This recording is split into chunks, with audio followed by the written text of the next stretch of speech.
அனைவருக்கும் வணக்கம். தமிழர் ஊடகத்தின் வாயிலாக அர்ஜுன். இன்னைக்கு நம்ம பார்க்க போற காணொலியின் தலைப்பு, பார்ப்பனர்கள் ஏன் தமிழ் தேசியத்திற்கும் தமிழ்நாட்டிற்கும் தேவைப்படுகின்றனர் அப்படின்றதுதான். முன் எப்போதும் இல்லாத அளவிற்கு தமிழ்நாடு ஒரு ஆபத்தான காலகட்டத்தில் இருக்கின்றது. அப்ப அந்த காலகட்டத்துல தமிழ் தேசியம் அண்ணன் சீமான் 2026 சட்டமன்ற தேர்தலுக்காக பரப்புரை மேற்கொண்டு இருக்காங்க. நீங்க எல்லாருமே பாக்குறீங்க எவ்வளவு ஒரு அருமையான பரப்புரை ஒண்ணு நடந்துகிட்டு இருக்கு அப்படின்னு. உலக வரலாற்று இப்படி ஒரு பரப்புரை நடந்திருக்குமான்னு தெரியல. தான் போகின்ற எல்லா இடங்களையும் திரை போட்டு தன்னுடைய ஆட்சியின் செயற்பாட்டு வரைவை ஆவணமாக்கி அண்ணன் காமிச்சிட்டு இருக்காங்க. ஆனா இந்த இடத்துல ஒரு மிகப்பெரிய இக்கட்டான சூழ்நிலையில தமிழ்நாடு இருக்கின்றது அப்படின்னு சீமான் அண்ணனுக்கு தெரியும். அப்ப இந்த இரண்டு பெரும் திராவிட கட்சிகள் திமுகவும் அதிமுகவும் நம் தமிழ்நாட்டை அழிப்பதற்கான எல்லா சக்திகளோடும் சேர்ந்து இந்த வேலையை செஞ்சுட்டு இருக்கப்ப தனி ஒரு மனிதனாக பொருளாதார பலம் இல்லாம சீமான் இந்த வேலையை செய்யறாங்க, தமிழ்நாட்டை காப்பாற்றணும் அப்படின்னு. அப்ப இந்த இடத்துல தமிழ்நாட்டிற்கு மிக பெரும் சக்தியாக விளங்குகின்ற பார்ப்பனர்கள் ஏன் தேவைப்படுகின்றனர் அப்படின்றதான் இந்த காணொலி. இப்ப முதல்ல இந்த காணொலிக்குள்ள போறதுக்கு முன்னாடி பார்ப்பனர்களை பற்றி பேசுவதற்கு முன்னாடி நான் ஒரு சிறிய வரலாற்றை பேசணும் அப்படின்னு நான் விருப்பப்படுறேன். நான் எத்தனையோ வரலாறு, தமிழ் வரலாறு என்னுடைய தமிழர் ஊடகம் மூலமாக நான் எடுத்துட்டு வந்திருக்கேன். ஆனா எனக்கு ரொம்ப ரொம்ப ஆச்சரியம் வியப்பை ஏற்படுத்தியது இந்த ஒரு 4 வரிகள். இது பெரிய புராணம், சேக்கிழார் எழுதிய பெரிய புராணத்துல எரிபத்த நாயனார் கதையில வர ஒரு 4 வரிகள். அது என்ன அப்படின்றத முதல்ல நீங்க கேளுங்க. இது என்ன அப்படின்னு கேட்டுட்டு இந்த வரலாற்றை நான் விளக்கி சொல்றேன். அதுக்கப்புறம் உங்களுக்கு தெரியும் உலகத்துல இப்படிப்பட்ட ஒரு இனம், தமிழினம் இவ்வளவு ஒரு பெருமை வாய்ந்த ஒரு இனமா அப்படின்றது. சரிங்களா? இப்ப அந்த 4 வரிகளை நான் சொல்றேன் உங்களுக்கு. பொன்மலை புலிவென்று ஓங்க, புதுமலை இடித்து போற்றி, அந்நெறி வழியே ஆக, அயல் வழி அடைந்த சோழன். இதுதான் இந்த 4 வரிகள். தமிழர் வரலாற்றை மாற்றக்கூடிய 4 வரிகள். இந்த 4 வரிகள் பெரிய புராணம் ஏன் படிக்க வேண்டும் அப்படின்றதற்கு இந்த 4 வரிகள் தான் காரணம். சரிங்களா? இது என்ன அப்படின்றத நான் சொல்றேன். சரிங்களா? இப்ப முதல் வரியை எடுத்துப்போம். பொன்மலை புலி வென்று ஓங்க அப்படின்ற அந்த வரி. இப்ப பொன்மலை அப்படின்னு நம்ம எல்லாரும் என்ன நினைப்போம்னா, திருச்சிக்கு பக்கத்துல இருக்கிற பொன்மலை அப்படின்னு நினைப்போம். ஆனா அது இல்லை. சேக்கிழார் பெருமான் எதை சொல்றாங்க அப்படின்னா இமயமலையை சொல்றாங்க. சரி, இமயமலை எதுக்கு பொன்மலை அப்படின்னு அவர் குறிப்பிடுறாரு உங்களுக்கு யாருக்காச்சும் தெரியுமா? ஏன்னா மாலை நேரங்கள்ல அந்த சூரிய வெளிச்சம் படுறப்ப அந்த பொன் மலை மாதிரி இருக்கும், அப்படியே தகிக்கும், அப்படியே தங்கம் மின்ற மாதிரி அந்த கைலாசம் அப்படின்றது தகிக்கும். அது கோல்டன் அவர்னு சொல்லுவாங்க இந்த படம் பிடிக்கிற நேரத்துலலாம். அப்ப அந்த மாலை நேரத்துல அந்த இமயமலை மேல, கைலாசம் மேல அந்த சூரிய ஒளிப்பட்டு அது பொன் மாதிரி இருக்கும், தங்கம் மாதிரி இருக்கும். அததான் பொன்மலை அப்படின்றாரு. பொன்மலை புலி வென்று ஓங்க. அப்ப நீங்க புரிஞ்சுக்கணும், அங்க ஒரு சோழ மன்னன் போயிட்டு இமயமலை கைப்பற்றிருக்காரு. எதுக்கு கைப்பற்றிருக்காரு அப்படின்னா புதுமலை இடித்து போற்றி. அங்க என்ன பண்றாங்கன்னா இமயமலைக்கு போயிட்டு சோழர்கள் படை அந்த இடத்தை இடிச்சு ஒரு வழி உருவாக்குறாங்க. சரிங்களா? அந்நெறி வழியேயாக, இனிமேல் அதுதான் புதிய வழி அப்படின்றது தெரியுது. அயல் வழி அடைந்த சோழன் அப்படின்னு வருது. அயல் வழின்னா என்ன? எந்த ஊரை போய் இவங்க இடிச்சு எதுக்கு வழி போட்டிருக்காங்கன்னா, காவிரி பூம்பட்டினம், பூம்புகார்ல இருந்து கிளம்பிய சோழர் படை இங்கிருந்து கிளம்பி ஆந்திரா, தெலங்கானா, ஒடிசா, மேற்கு வங்கம் அது வழியாக போயிட்டு நேபாளில் போயிட்டு அந்த இடத்துல சிக்கிம் பூட்டானுக்கு நடுப்புற ஒரு இடம் இருக்கு. அந்த இடத்தை இடிச்சு அந்த பள்ளத்தாக்குக்கு போறாங்க. அந்த இப்பயுமே அந்த இடத்தோட பேர் என்னன்னா, அதை நான் இப்ப சொல்றேன் பாருங்க, 18,000 அடி மேல இருக்கு அந்த இடம். அதாவது பனி மலை உறைந்து போயிருக்கும். இப்ப போனாலே அந்த 18,000 அடி எப்படி போறது அப்படின்னு தெரியாது. ஆனா பூம்புகார் கடல் இருக்கின்ற இடம், மருத நிலங்கள் இருக்கின்ற, நெய்தலும் மருதமும் இருக்கிற இடத்துல இருந்து கிளம்பிய ஒரு படை தங்களுக்கு தெரியவே இல்லாத, அவங்களுக்கு தெரியாது அந்த டெரைன் அப்படின்னு சொல்லுவாங்க, அந்த மலைக்கு போயிட்டு பனிமலை படர்ந்து இருக்கின்றது. அந்த இடத்துல உடைச்சி ஒரு வழி உருவாக்குறாங்க. எங்க தெரியுமா உருவாக்குறாங்க? சீனாவிற்கு உருவாக்குகிறார். அதனாலதான் அயல் வழி அடைந்த சோழன் அப்படின்னு முடிக்கிறார். அப்ப பாத்துங்க, 2000 வருஷத்துக்கு முன்னாடி இது நடந்திருக்குங்க. உங்களால நம்ப முடியுதா? சேக்கிழார் பெருமான் அதை துல்லியமா அந்த இடத்துல பதிவு செய்யறாரு. 2000 வருஷத்துக்கு முன்னாடி இந்த வேலையை யார் செஞ்சிருப்பா? நீங்க நினைச்சு பாருங்க. 2000 வருஷத்துக்கு முன்னாடி இந்த வேலையை யார் செஞ்சா அப்படின்னா வேற யாரும் இல்ல, கரிகால் பெருவளத்தான். உங்களால் நம்ப முடியுதா? கரிகால் பெருவளத்தானோட பெருமை அப்படின்றது நம்ம காவிரியை தடுத்து கல்லணை கட்டினது அப்படின்றோம். ஆனா அதை தாண்டி எங்க இருந்து எங்க போய் எதை உடைச்சு சீனாவிற்கு வழி போட்டிருக்காங்க பாருங்க. சரி, இது எப்படி அர்ஜுன் நம்புறது? இதெல்லாம் நம்புற மாதிரியா இருக்கு, அது புராண கதை அப்படின்னு நீங்க சொல்லாதீங்க. அதற்கான விடை வந்து இன்னமும் நம்மளுக்கு தெரியும். ஏன்னா கரிகாலன் உடைத்து ஏற்படுத்திய அந்த வழிக்கு பேர் சோலா பாஸ். இன்னைய வரைக்கும் அந்த இடத்தோட பேரு சோலா பாஸ். அந்த இடத்துல நீங்க போனீங்கன்னா சோலா ரேஞ்ச் அப்படின்னு இருக்கு. சோலா ரேஞ்ச், சோலா பாஸ் அப்படின்னு. சீனால மலைத்தொடர்கள் இருக்கு. அந்த மலைத்தொடருக்கு என்ன தெரியுமா பேர்? சோலா மவுண்டன்ஸ். அந்த மலைத்தொடருக்கு பேரு சோலா மவுண்டன்ஸ். அப்ப தமிழ் இனம் 2000 வருடங்களுக்கு முன்னாடியே கடற்கரையில இருக்கிற ஒரு இனம். நம்ம அந்த பூம்புகார் அப்படின்ற அந்த இடத்துல கடற்கரையில இருக்கிற சோழர்கள் அங்கேருந்து இந்தியால போயிட்டு நேபாளுக்கு மேல 18,000 அடி மேல போய் அந்த மலையை உடைத்து சீனாவிற்கு வழி போட்டு தாங்கள் உற்பத்தி செய்கிற எல்லா பொருட்களையும் போய் வித்திருக்கான். அப்படின்னா இந்த இனத்தில் நீங்கள் பிறந்ததற்கு பெருமைப்பட வேண்டுமா வேண்டாமா? இதான் என்னோட முதல் கேள்வி. அப்ப பாத்துங்க, எனக்கு இதை படிச்சப்ப என்னடா இது இவ்வளவு பெரிய விஷயம் ஒண்ணு நடந்திருக்கு, யாருமே இதை பேச மாட்டேங்கிறாங்க. இப்ப பாருங்க, உலகம் தமிழர்களை அழித்து கொண்டிருக்கின்றது. அவர்களுக்கு நம்முடைய வரலாற்றை அழிப்பதற்கு தான் முக்கியமான வேலையை 500 வருஷமா பண்ணிருக்காங்க. அப்ப 2000 வருஷத்துக்கு முன்னாடி இதை நடந்துச்சுன்னு யாராச்சும் சொன்னா நம்புவாங்களா? நான் திண்ணமா சொல்றேங்க, அந்த சோலா பாஸ்ல மீன்கொடி, புலிக்கொடி, சேரர்களின் விற்கொடி, இது மூன்றும் சேர்த்த ஒரு சின்னத்தை தமிழர்கள் பொறித்திருப்பாங்க. இது உண்மையா இருக்குவாங்க. ஆனா அதை போய் தேடி கண்டுபிடிக்கணும். அப்ப பாத்துங்க, 2000 வருஷத்துக்கு முன்னாடி இதை பண்ணிருக்காங்கன்னா எப்பேற்பட்ட ஒரு இனம். இது வரைக்கும் நான் வரலாற்றுல எவ்வளவு படிச்சிருக்கேன், ஆனா என்னால் நம்ப முடியல. ஏன்னா பனி உறைந்த ஒரு இடத்துல போய் மலையை உடைச்சு சீனாவிற்கு வழி போட்டு வணிகம் செஞ்சிருக்கான் தமிழன் அப்படின்னா அப்ப எவ்வளவு பெரிய ஒரு இனம் பாருங்க. சரி அர்ஜுன், இது வரலாறு சரிங்களா? இது வந்து நீங்க போய் பாத்தீங்களே தெரியும், சோலா பாஸ், சோலா மவுண்டன்ஸ், சோலா ரேஞ்சுன்னு எல்லாமே இருக்கும். இதற்கும் பார்ப்பனர்களுக்கு என்ன தொடர்பு நீங்க கேக்குறீங்களா? இதை பற்றி முதல்ல கட்டுரை எழுதியவர் மு. ராகவ ஐயங்கார் அப்படின்ற ஒருத்தர். மு. ராகவ ஐயங்கார் யாராச்சும் கேள்விப்பட்டிருக்கீங்களா? ஒரே குடும்பங்க, 2 பேர், அதாவது மாமா பசங்க இவங்க 2 பேரும். மு. ராகவ ஐயங்கார், இரா ராகவ ஐயங்கார். இந்த 2 ஐயங்கார்களும் தமிழ் மொழிக்கு அவ்வளவு ஆராய்ச்சி கட்டுரைகள் எழுதியிருக்காங்க. இதுல ரொம்ப முக்கியமா மு. ராகவ ஐயங்கார் எழுதிய ஒரு கட்டுரைய, அந்த கட்டுரையின் பேர் வந்து தமிழ் மன்னர்களின் இமயம் படையெடுப்பு அப்படின்னு. எப்ப நான் சொல்றது 120 வருஷத்துக்கு முன்னாடிலாம். எப்படி ஒருத்தவர் இதையெல்லாம் தொகுத்து ஆராய்ச்சி பண்ணி கட்டுரையாக எழுதினார்னு எனக்கு தெரியல. அகநானூறு, சீவக சிந்தாமணி, சிலப்பதிகாரம், பெரியாழ்வாரின் திருப்பாசுரம், இதையெல்லாம் உட்காந்து அவர் ஆராய்ச்சி பண்ணி இந்த மாதிரி ஒண்ணு நடந்திருக்கு அப்படின்னு அவர் எழுதியிருக்காருங்க, மு. ராகவ ஐயங்கார் அப்படின்றவர். இப்ப இந்த மு. ராகவ ஐயங்காரை பத்தி நான் சொல்றேன் பாருங்க. மு. ராகவ ஐயங்கார் தான் நம்ம சொல்றோம் பாண்டித்துரை தேவர் வந்து 4ஆம் தமிழ்ச்சங்கம் அமைச்சார்னு.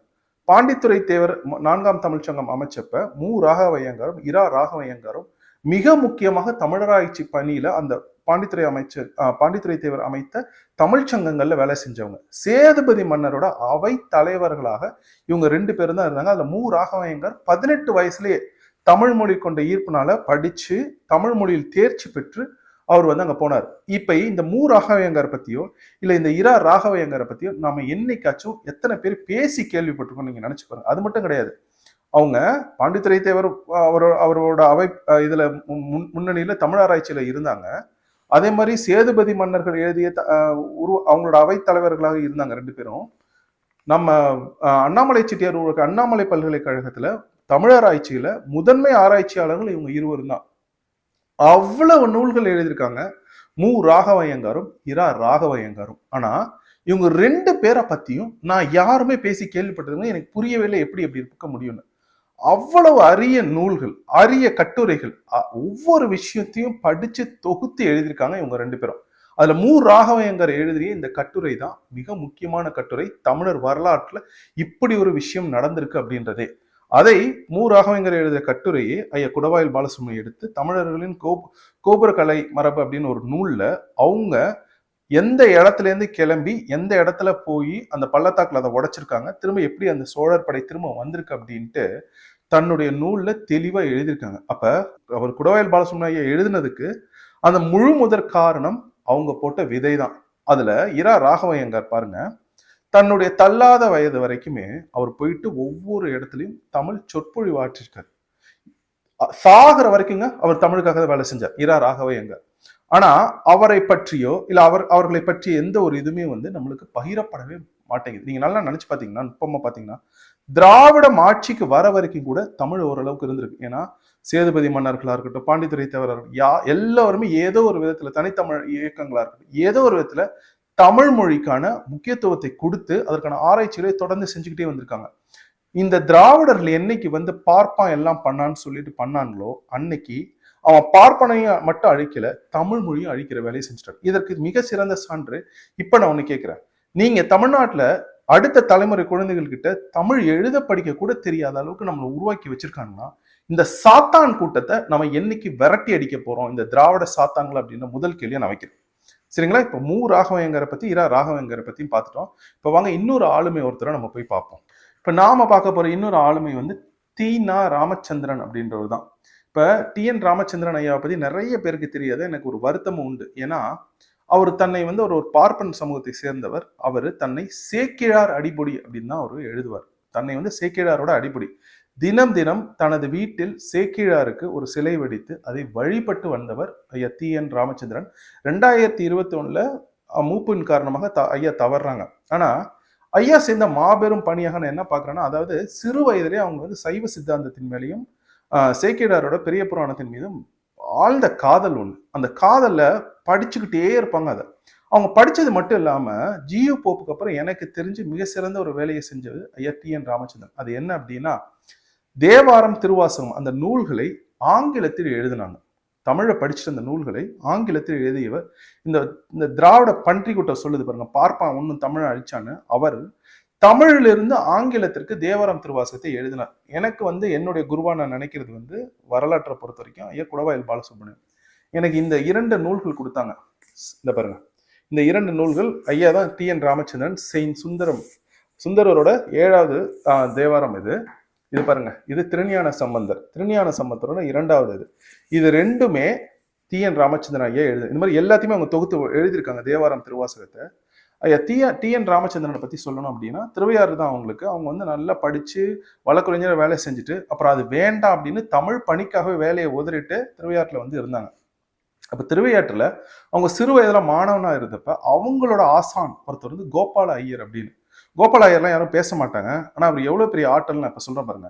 என்கிட்ட தனிப்பட்ட முறையில குடவாயில் ஐயா சொன்னது ஒண்ணு இருக்கு. முதுமுனைவர் குடவாயில் பாலசுப்ரமணியன் என்கிட்ட பதிவு செய்த தகவல் என்னன்னா, அர்ஜுன், நம்ம கிட்ட வந்து தேவாரம், திருவாசகம், சங்ககால இலக்கிய நூல்கள் எல்லாம் தொலைஞ்சு போனா கூட நம்ம அதை பத்தி கவலைப்பட வேண்டாம் அப்படின்னு நான் நினைப்பேன். ஏன்னா கோபால ஐயர் ஒருத்தவர் இருந்தா போதும், அந்த நூல்கள் எல்லாமே ஒரு மூலையில இருக்கு. எந்த நூல்ல என்ன அப்படின்னு கேட்டா டப்புன்னு வரும் அப்படிம்பாரு. அப்ப தமிழ் மீது காதல் இல்லாத எப்படி ஒரு பார்ப்பனருக்கு இவ்வளவு தூரம் ஒரு வீரியமான இந்த பாடல்கள் எல்லாத்தையும் படிச்சு மனதில் வச்சுக்கிட்டு பட்டுன்னு வெளியில வரும் சொல்லுங்க? கோபால ஐயர் தான் டி.என். ராமச்சந்திரன் ஐயாக்கு குரு. அவங்க தான் டி.என். ராமச்சந்திரனுக்கு தேவாரம், திருவாசகம், பெரிய புராணம் எல்லாவற்றையும் கற்றுக் கொடுத்தது. அப்ப நம்ம கிட்ட வந்து சொல்றது எல்லாமே பார்ப்பான் வந்து தமிழை அழிச்சான் அப்படின்னு அதுக்கு ஒரு விடையை டி.என். ராமச்சந்திரன் ஐயா வச்சு சொல்றாங்க. டி.என். ராமச்சந்திரன் ஐயா கிட்ட வந்து ஒருத்தவங்க கேட்குறாங்க, என்னங்க ஐயருங்கள், பார்ப்பனர்கள், ஐயர்கள் எல்லாருமே வந்து சமஸ்கிருதம் தான் தேவ பாஷை அப்படிம்பாங்கன்றதுக்கு டி.என். ராமச்சந்திரன் இந்த பதில சொன்னாங்க. அவங்க சொல்றது ஒரு விதத்துல உண்மை, சமஸ்கிருதம் தேவ பாஷை தான். ஆனா தமிழ் தான் மகாதேவ பாஷை அப்படின்னு டி.என். ராமச்சந்திரன் அவங்களுக்கு பதில் கொடுத்துருக்காங்க. அப்ப சொல்றாங்க, தமிழ் மொழியை தவிர வேற எந்த ஒரு இதுக்குமே நம்ம இவ்வளவு முக்கியத்துவம் கொடுக்க முடியாது அப்படின்னு அவர் ஒத்துக்கிறார். கர்நாடக சங்கீதம்னு ஒண்ணு இருந்துச்சு எல்லாம். ஆனா அவரு ஐயா டி.என். ராமச்சந்திரன் அவர்கள் சொல்றாங்க, தமிழ் பண்ணிசை தான் எல்லாத்துக்கும் மேல. அதுல இருந்து தான் இதெல்லாம் வந்துச்சு. அதை உருவாக்கி தான் இதெல்லாம் வந்துச்சே தவிர தமிழ் பண்ணிசை தான் முதன்மையான இசை அப்படின்னு அதை பற்றி ஆராய்ச்சி செய்து எழுதியிருக்காரு ஐயா டி.என். ராமச்சந்திரன். இவங்க சொல்றாங்க பார்ப்பான் பண்ணிட்டான்னு. இதெல்லாம் என்னைக்காச்சும் பார்ப்பான் பண்ணான்னு சொல்லியிருக்காங்களா இந்த அயோக்கிய பயலுங்க? சரி, இதை விடுங்க. ஒரு ஒரு காலகட்டம் வருது. அதாவது நான் வந்து உங்களுக்கு இதை முன்னாடியே சொல்லியிருக்க ஒரு காணொலியில சித்திர கவிமாலே அப்துல் காஃபூர் சித்திக் அப்படின்னு ஒருத்தர் இருந்தார், ஒரு இஸ்லாமிய கவிஞர். அவர் வந்து சித்திர கவி எழுதுவார். தமிழ சித்திர கவி எழுதுறது ரொம்ப ரொம்ப கடினம். ஆனா கெடு வாய்ப்பா அந்த ஐயாவுக்கு வந்து ரொம்ப வறுமை. சரிங்களா? அப்துல் காஃபூர் சித்திக் வறுமையில வாடுறாருன்னு தெரிஞ்சு ஒரு இஸ்லாமியரை ஐயா டி.என். ராமச்சந்திரன் ஒரு பார்ப்பனர் போய் பார்த்து அவருக்கு வேண்டிய எல்லா விதமான பண உதவிகளையும் செய்து அவரை நல்லா பார்த்துக்கிட்டது டி.என். ராமச்சந்திரன். மொழி என்பது இணைக்கும் வல்லமை பெற்றது. நல்லா ஒண்ணு தெரிஞ்சுங்க. நீங்க பார்ப்பனரா இருக்கலாம், இஸ்லாமியரா இருக்கலாம், கிறிஸ்தவரா இருக்கலாம், பறையரா இருக்கலாம், வன்னியரா இருக்கலாம். ஆனா மொழி அப்படின்றது தமிழ் மொழி அப்படின்றது உலகத்தையே இணைக்கும் வல்லமை பெற்றது. அப்ப அந்த ரெண்டு பேருக்குள்ளார வேறு வேறு மார்க்கங்களை அவங்க வழிபட்டாலும் தமிழ் அப்படின்ற அந்த மொழியின் கீழ் அவர்கள் ஒன்றாக இணைந்தார்கள். அப்ப பாத்துங்க, ஒரு பார்ப்பனர் அவரு தேவாரம் திருவாசகத்தை ஆங்கிலத்தில் எழுதுறாரு. தன்னை சேக்கிழார் அடிப்படை அவர் நினைச்சிருக்கலாம், நான் வந்து பார்ப்பனர், சேக்கிழார் வந்து வேளாளர் அப்படின்னு. அவர் அப்படி நினைக்கல. சேக்கிழார் அடிப்படைன்னு தன்னை எப்பயுமே சிந்திச்சுட்டு சேக்கிழாருக்கு வழிபட்டு தேவாரம் திருவாசகம் அப்படி பாடியிருக்காரு. பெரிய புராணத்துக்கு அப்படி கரைச்சி குடிச்சிருக்காரு. எல்லா விதத்திலையும் தமிழ் மொழிக்காக தன் வேலை, அவர் வழக்குரைஞர பெரிய ஆளா இருந்திருப்பாருங்க, அவர் வேலையை விட்டுட்டு வந்து தமிழுக்காக அவர் சேவை செஞ்சிருக்காரு. இப்படிப்பட்ட மனிதர்களை தூக்கி நம்ம கொண்டாடாம திருட்டு அயோக்கிய பசங்களை தமிழை காட்டு மிராண்டின்னு சொல்லாம திருக்குறளை வந்து தங்க தாம்பாளத்தில் வைத்த மலம்னு சொன்ன அயோக்கிய பயல, சிலப்பதிகாரத்தை அசிங்கமான வார்த்தையை சொன்னவன தூக்கி வச்சுட்டு தமிழ்நாட்டுல எல்லா இடத்துலயும் சிலை வச்சிருந்தா எப்படி தமிழ்நாடு உருப்படும்? இதுதான் என்னோட கேள்வி. எப்படி தமிழ்நாடு உருப்படும்? அந்த சாத்தானோட சிலைகள் கோயிலுக்கு முன்னாடி இருக்கிற வரைக்கும் தமிழ்நாடு உருப்படவே உருப்படாது. உங்களுக்கு புரியுதா நான் சொல்றது? அந்த ஈவே ராமசாமி நாயக்கரன் அந்த சாத்தானின் சிலை தமிழ்நாடு முழுக்க வச்சு பார்ப்பாந்தான் பண்ணான் நம்ம தலையில ஏத்தி விட்டு மலையை உடைக்கிறது, மண் அள்ளுறது, திருடுறது, குழந்தைகள் கைதில் போதையை கொடுக்கிறது திராவிடம் நம்மளை நாசமாக்கி கொண்டிருக்கின்றது. அப்ப விழித்துக் கொள்ளுங்கள் தமிழினமே, விழித்துக் கொள்ளுங்கள். இந்த மாதிரி ஆட்கள்லாம் கிடைக்க மாட்டாங்க நம்ம தமிழ்நாட்டுல. சரியா? சரி, இப்ப டி.என். ராமச்சந்திரன் இன்னொரு ஆளுமை போய் பார்ப்போம். தமிழ் தாத்தா உவே சுவாமிநாத ஐயர். சரிங்களா? அவரை பத்தி நான் சொல்லணும்னே இல்லை. ஏன்னா இன்னைக்கு நம்ம சங்ககால இலக்கிய நூல்கள்னு நிறைய நூல்களை படிக்கிறதுக்கு அவர் தான் மிக முக்கியமான ஒரு காரணம். தன்னுடைய அதாவது நீங்க நினைச்சு பாருங்க, இப்ப வந்து மகிழ்வுந்தெல்லாம் இருக்கு, நம்ம எடுக்கிறோம், வண்டி எடுக்கிறோம், போறோம், எல்லாத்தையும் இது பண்றோம். ஆனா யார் வீட்டுல என்ன இருக்குன்னே தெரியாம தன்னுடைய பணியெல்லாம் விட்டுட்டு ஒவ்வொரு வீடா போயிட்டு ஒவ்வொரு ஊர்லயும் கதவை தட்டி அவங்க கிட்ட ஏதாச்சும் ஓலைச்சுவடிகள் இருக்கான்னு எடுத்து அதை எடுத்துட்டு வந்து படிச்சு அதை தொகுத்து நூல்களாக வெளியிடுவது என்பது சில ஒரு 100 வருடங்களுக்கு முன்னாடி எல்லாம் எவ்வளவு ஒரு கடினமான ஒரு காலகட்டம். ஆனா அந்த காலத்திலையும் தள்ளாத வயதிலையும் தமிழ் மொழிக்காக தன் இறுதி மூச்சு வரை இருந்து ஒவ்வொரு வீட்டு கதவை தட்டி அவங்க கிட்ட என்ன ஓலைச்சுவடி, ஏன்னா ஓலைச்சுவடியில சில கணக்குகள் கூட எழுதி வச்சிருப்பாங்க, அதையெல்லாம் படிச்சு அதுல எது தமிழ்நாட்டிற்கு தேவை, எது தமிழ் இலக்கியங்கள், அந்த இலக்கியங்களை தொகுத்து அகநானூறு, புறநானூறு, ஏகப்பட்ட விஷயங்கள், சீவக சிந்தாமணி, இந்த மாதிரி நூல்கள் எல்லாம் தொகுத்த அந்த தமிழ் தாத்தா உவே சுவாமிநாத ஐயர் தமிழனுக்கு தாத்தாவா, இல்ல இந்த சாத்தான்கள் சொல்ற இந்த ஈவே ராமசாமி நாயக்கர் தமிழர்களுக்கு பெரியாரா? நீங்க சொல்லுங்க. இது எனக்கு இந்த கேள்விக்கு பதில் வேணும். தமிழை இகழ்த்துறாரு ஒருத்தவர், சரிங்களா? தமிழை கொச்சையா பேசுறாரு. அவரை வந்து தூக்கி வச்சுட்டு தமிழ்நாட்டுல, அதுவும் ஒரு ஆந்திரால வந்த அந்த சமூகத்துக்கு இவ்வளவு மதிப்பு கொடுத்து அவர் பெரியார மாத்தி தமிழனுக்கு எவ்வளவு கேடு செய்ய முடியுமோ செஞ்சிருக்காரு. ஆனா தமிழுக்காகவே வாழ்ந்து இப்படி வச்சுங்க, தேவாரம், திருவாசகம், நாலாயிர திவ்ய பிரபந்தம், எத்தனை பக்தி இலக்கியங்கள்ல பார்ப்பனர்கள் எழுதியிருக்காங்க. குழந்தை ஞான சம்பந்தரை விட ஒரு இது ஆளுமையை நம்ம காட்ட முடியுமா? இல்ல சுந்தரரை விட ஒரு ஆளுமையை நம்ம காட்ட முடியுமா? இல்ல மாணிக்க வாசகரோட ஒரு ஆளுமையை காட்ட முடியுமா? எவ்வளவு இவங்க செஞ்சிருக்காங்க. அதையெல்லாம் மறைச்சிட்டு பொய்யான ஒரு வரலாற்றை எழுதி தங்கள் வரலாற்றை மறைத்து தமிழர் வரலாற்றை கொச்சைப்படுத்தி எவ்வளவு கேடு பண்ணியிருக்காங்க. இதையெல்லாம் தாண்டி எப்படி திராவிடத்தை தமிழ்நாட்டில் நாம் ஏற்றுக்கொள்வது? இதுக்கு மட்டும் பதில் சொல்லுங்க. இப்போ உங்களுக்கு புரியுது பார்ப்பனர்கள் தமிழ்நாட்டிற்கு தேவை அப்படின்னு. இப்ப தமிழ்நாட்டிற்குன்னு இல்லை, தமிழ் தேசியத்துக்கு பார்ப்பனர்கள் தேவை. ஏன் தெரியுமா? இந்த 56 அரசர்கள் இருந்திருக்காங்க. 56 தேசங்களா இந்தியான்ற நாடு இருந்துச்சு. இந்த 56 தேசங்கள் இந்தியான்ற நாடு உருவாதுக்கு முன்னாடி இருந்தப்பயே இந்தியான்ற ஒரு நாட்டை தன் மனதில் உருவாக்கியவர்கள் தமிழர்கள், சோழர்களா இருக்கட்டும், பாண்டியர்களா இருக்கட்டும், யவன நாட்டுல இருந்து ஆட்களை கூட்டிட்டு வந்திருக்காங்க, அவந்தி நாட்டுல இருந்து ஆட்களை கூட்டிட்டு வந்திருக்காங்க, மகந்த நாட்டுல இருந்து ஆட்களை கூட்டிட்டு வந்தாங்க, மராட்டிய நாட்டுல இருந்து ஆட்களை கூட்டிட்டு வந்து வேலை செஞ்சு தங்கள் வேலைப்பாடுகளை, அந்த பாடல்களை எழுதி வச்சிருக்காங்க. சீவக சிந்தாமணியில இருக்கு, சிலப்பதிகாரத்துல இருக்கு, பெருங்கதையில இருக்கு. அப்ப இந்தியான்ற நாடு உருவாவதற்கு முன்னே இந்தியான ஒரு நாடு இருந்துச்சுன்னு தன் மனதில், தன் கற்பனை திறனில், தன் செயல் ஆக்கத்தில் அதற்கு ஆக்கம் கொடுத்தவர்கள் தமிழர்கள் அப்படின்றத மறந்துடாதீங்க. அப்ப இவ்வளவு தூரம் இதை நான் சொல்லிட்டு இருக்கிறதுக்கு மிக முக்கியமான இன்னொரு காரணமும் இருக்கு. அது என்ன தெரியுமா? ரொம்ப சாதாரணமா சொன்ன பாருங்க, என் குடும்பத்தில் இருக்கிற ஒரு நிகழ்வு. அதை நான் வந்து எனக்கே தெரியல, நான் இப்பதான் விசாரிச்சேன். எவ்வளவு விஷயங்கள் தெரியுமா இருக்கு. நானே இப்பதாங்க விசாரிக்கிறேன். இதெல்லாம் ஒண்ணும் இல்லை, நான் சொல்றேன் பாருங்க. இது ஒரு வரலாற்று கதையோடய நான் சொல்றேன். என்னோட பூட்டன், அதாவது எங்க அம்மாவோட தாத்தா, என் பூட்டன், அவர் வந்து பயங்கரமான திருமால் கோயில்ல பாடிக்கிட்டே இருப்பாங்க. நாலாயிர திவ்ய பிரபந்தம், திருப்பாவை, இதெல்லாம் பாடிக்கிட்டே இருப்பாங்க. சரிங்களா? எங்களுக்குன்னு ஒரு கோயில் ஒண்ணு இருக்கு தஞ்சாவூர்ல. அந்த கோயில்ல எங்க பூட்டனுக்கு வந்து நிறைய சொத்துக்கள். அவங்க என்ன பண்ணாங்கன்னா, அந்த சொத்துக்கள்லாம் கோயிலுக்கு சிலவற்றை எழுதி, அதுல இருந்து வர வருமானத்தை கோயிலே நடத்துவாங்க. இது சோழர் காலத்துல இருந்து தொன்று தொட்டு வருது. அது மாதிரி எங்க குடும்பத்துக்கு ஒரு வழக்கம் இருக்கு. அப்ப எங்க பூட்டன் மேல அவங்க பங்காளிங்கெல்லாம் வழக்கு போட்டுட்டாங்க. என்ன போட்டாங்கன்னா, இவர் வந்து எல்லாத்தையும் கோயிலுக்கே கொடுக்குறாரு, எங்களுக்கு பங்கு இருக்கு அப்படின்னு. வழக்கு வரப்ப ஆங்கில நீதிபதி, துரை அப்படின்னு சொல்லுவாங்க, ஆங்கில நீதிபதி அவர்கிட்ட போறாங்க. என் பூட்டன் சொல்றாரு, ஐயா இது எங்க சொத்து, இதை வந்து நான் கோயிலுக்கு தான் கொடுக்க முடியும், திருமாலுக்கான இதை நான் எடுக்க முடியாது, கோயிலுக்கு என்ன போதோ அதுக்கப்புறம் தான் எனக்கு மீதி வரணும், பங்காளிகளுக்கு இதுல உரிமை இல்லைன்ற. பங்காளிங்க சொல்றாங்க, இல்லை எனக்கு உரிமை இருக்கு, இதை கொடுங்க அப்படின்ட்டு. உடனே அந்த நீதியரசர் துரையரை சொல்றாரு, சரி உங்க கோயில் கோயில்ன்றீங்க, திருமால் திருமால்ன்றீங்க, உங்களுக்கு எந்த அளவுக்கு பக்தி இதுன்னு எங்க கூட்ட சொல்றாரு. சரி நான் பாடுறேன், நீங்க எப்ப நிறுத்த சொல்றீங்க அப்ப நிறுத்துறேன் அப்படின்னா, சரிங்க நீங்க பாடுங்க அப்படின்ட்டு எங்க பூட்டம் பாட ஆரம்பிக்கிறாரு. 4000 திவ்ய பிரபந்தங்கள், பாசுரங்கள், ஆண்டாள் பாசுரங்கள் இதெல்லாம் பாட பாட மத்தியானம் வரைக்கும் பாடியிருக்கு. அந்த வெள்ளக்கார துறைக்கு ஆச்சரியம், எப்படா இந்த மனுஷன் இப்படி பாடுறான் அப்படின்னு தமிழ. சரி நீங்க நிப்பாட்டுங்க அப்படின்னு சொல்லி நிப்பாட்டிட்டு எதிரணியை பார்த்து பங்காளிகளை கேட்டிருக்காரு, சரி நீங்க பாடுங்க அப்படின்னு. அவங்க சொன்னா எனக்கு பாடலாம் தெரியாது. அவர் சொல்லியிருக்காரு, இவ்வளவு கடவுள் பக்தி இருக்கிற ஒரு மனுஷனை நான் ஏமாத்துவான் அப்படின்னு சொல்லிட்டு அந்த கோயிலை எங்களுக்கு சொத்துக்களை கொடுத்துட்டு அந்த கோயிலை நீங்களே நடத்துங்க அப்படின்னு சொல்லி கொடுத்துட்டாரு. அது வந்து அப்புறம் காலங்காலமா மருவி கொஞ்சம் கொஞ்சமா இதாகி எங்களுக்கு வந்து இப்ப அந்த மண்டாகப்படியில இருக்கு, இந்த கோயில் இருக்கு. எங்களுக்கு ஒரு உரிமை உண்டு அந்த கோயில், எங்க அம்மா வழியில. சரி, அந்த கோயில் என்ன அப்படின்னா 108 திவ்ய தேசங்கள் அந்த கோயில் ஒண்ணு. அது தஞ்சாவூர்ல வெண்ணாற்றங்கரையில இருக்கிற நீலமேக பெருமாள் கோயில் அப்படின்றது. 3 கோயில் இருக்கும், திருமால் கோயில். அந்த 3 கோயிலும் பக்கத்து பக்கத்துல இருக்கும். வெண்ணாற்றங்கரையிலும் திரும்புறப்ப பள்ளியகிரகம் கோயில் கிட்ட, பள்ளியகிரகம் கிட்ட இருக்கும் அந்த கோயில். அந்த நீலமேக பெருமாள் கோயிலை கட்டியது சோழர்கள். சோழ மன்னர் காலத்துல இருந்து அந்த இது எங்களுக்கு உரிமைகள் வந்திருக்கு. அப்ப பாத்துங்க, அந்த கோயில் இப்ப நீங்க போனாலும் வைணவர்கள் இருப்பாங்க, தூய தமிழை பாடுவாங்க. அவங்கள மாதிரிலாம் பாட முடியாது. அப்ப கோயில இருந்து துரத்திட்டான், கோயில இருந்து இது பண்ணிட்டானா, நீங்க தானே என்னது தமிழ்நாடு அறநிலையத்துறையா, இந்து அறநிலையத்துறையா, அதான் அமைச்சர் இருக்கீங்க, போய் கொண்டு போய் தமிழை உலர வைக்க வேண்டியதுதானே. அப்ப எல்லாவற்றிலும் பொய் சொல்லிவிட்டு அதிகாரத்தில் இருந்து கொண்டு பார்ப்பானை காரணம் காட்டி மதவாத சக்திகள் உள்ளார பூந்துரும். ஏன் ஜாதி வரி மரபணு பரிசோதனை பண்ணுகின்ற கூட்டம் திராவிடர் கூட்டம்.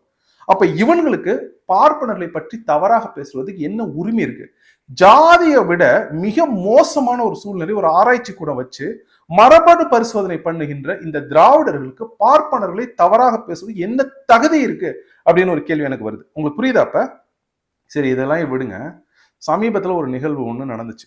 அது என்ன அப்படின்னா, இது வந்து பொன்னியின் செல்வன்ல வரும். பொன்னியின் செல்வன்ல ஆழ்வார்க்கடியனும் ராஜராஜ சோழனும் அருண்மொழிவர்மன் அனுராதபுரத்துக்கு போவாங்க. அனுராதபுரத்துல போயிட்டு ஒரு சித்திரங்கள் பேசும் அப்படின்னு ஒரு தலைப்புல வரும். திடீர்னு ஒரு இடத்துக்குள்ளார போவாங்க, அங்க சித்திரங்கள் பேசுற மாதிரி அவங்களுக்கு தெரியும், ஒரு தகவல் வரும் அப்படின்ட்டு. இதே மாதிரி ஒண்ணு நடந்துச்சு. சில மாதங்களுக்கு முன்னாடி கலிபோர்னியால இருந்தப்போ ஒரு பயங்கர மன உளைச்சலான ஒரு செய்தி. அது ரொம்ப மன உளைச்சலை கொடுக்குது. இது என்ன பண்றதுன்னு நான் யோசிச்சுக்கிட்டு இருக்கேன். சரின்னு கடற்தெருவுக்கு போறோம். கடற்தெருவுக்கு இந்திய கடற்தெருவுக்கு போறப்ப ஒரு கடையில இருந்து என்னமோ இழுக்குது. நான் சொல்றேன் அந்த கடைக்கு போவோம் அப்படின்னு. வீட்டுல அவங்க வீட்டுல சொல்றாங்க, அங்க காய்கறி இல்லை, எதுக்கு அங்க போகணும்னு. நான் சொன்னேன், சும்மா நீ வா என் கூட அப்படின்ட்டு. சரி அப்படின்ட்டு நாங்கள் 2 பேரும் கடை உள்ளார போனோம். கடை உள்ளார போனால் அது தமிழ் பார்ப்பனர்கள் வச்சிருந்த கடை. அந்த கடையில் காய்கறிகள் இல்லை, எனக்கு அதுவும் தெரியும். ஆனால் அவங்ககிட்ட எப்படி நான் சொல்றது, ஏதோ ஒன்று இழுக்குது அப்படின்ட்டு. அப்புறம் நான் சொன்னேன், சரி நம்ம கிளம்பும் அப்படின்றப்ப கிளம்புறப்ப எனக்கு தெரிஞ்சிச்சு அந்த கடையில் ஏன் என்னை இழுத்துச்சு அப்படின்னு ஏதோ ஒரு சக்தி. அங்கே மகா பெரியவரோட புகைப்படம் இருந்துச்சு. என் மனசுல என்ன இருந்துச்சுன்றதை அவர் புரிஞ்சுக்கிட்டாரு. எப்படியா அது அவர் தெய்வத்தோட இணைஞ்சிட்டார். புரிஞ்சுட்டு நம்பவே மாட்டீங்க, எனக்கு அந்த கடை உள்ளார என்னை இழுத்துட்டு போச்சுங்க ஒரு சக்தி. இழுத்துட்டு போய் சொன்னிச்சு, நீ எதுக்கும் பயப்படாத, உங்க அண்ணன் சீமானும் நீங்களும் பண்றது வந்து ஒரு மிகப்பெரிய செயல், இதை தொடர்ச்சியா பண்ணுங்க, இந்த நாட்டுக்கு வந்து தெய்வம் தேவைப்படுகின்றது அப்படின்றத அவர் உணர்த்தினார். எனக்கு வெளியில வந்தேன்.